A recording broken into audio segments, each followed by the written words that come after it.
This is the Mauno PD100X dynamic microphone. Meron nga siyang USB at XLR connection, may real-time monitoring, RGB lighting, at syempre studio quality audio.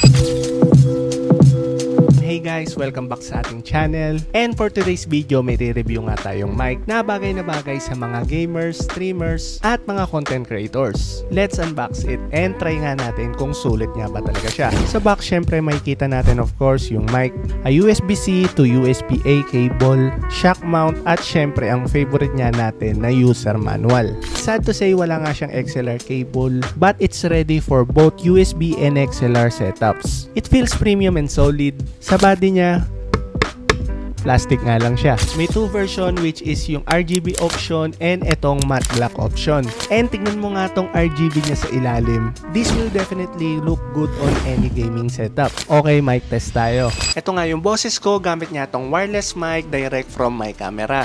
And here's my voice using Mauno PD100X via USB. No effects, raw audio lang. O diba, sobrang layo nga ng difference sila. Clear, full, and kahit nga may ambient noise, ayun, nakatutok nga sa atin yung electric fan.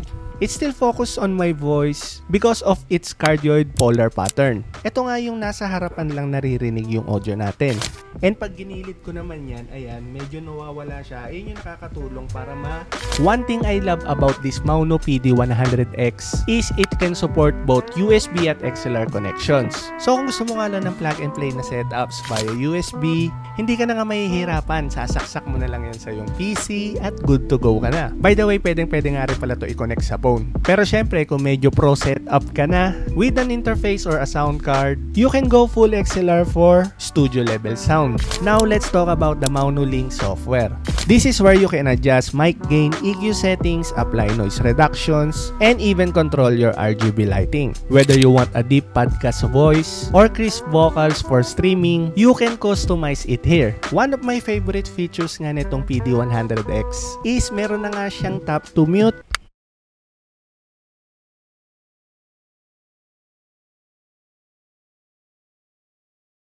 Perfect for live streams when you need to quickly go silent. Or kung gusto mo nga lumang trash talk pa naglalaro ka, pwede mo nga gamitin to. This single knob controls your mic gain and headphone volume. May LED light indicator na rin para alam mo kung lumalakas ba or humihina.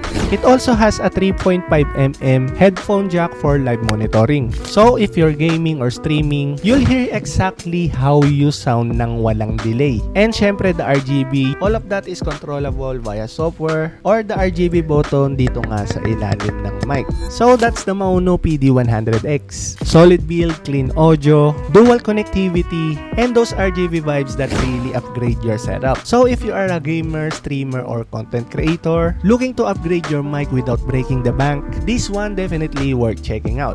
So kung nagustuhan mo nga to, ilalagay ko yung link sa description kung gusto mong mag-check out or bumili. And if you found this video helpful, don't forget to like, subscribe, and hit the notification bell so you won't miss the next one. Thanks for watching and I'll see you on the next video.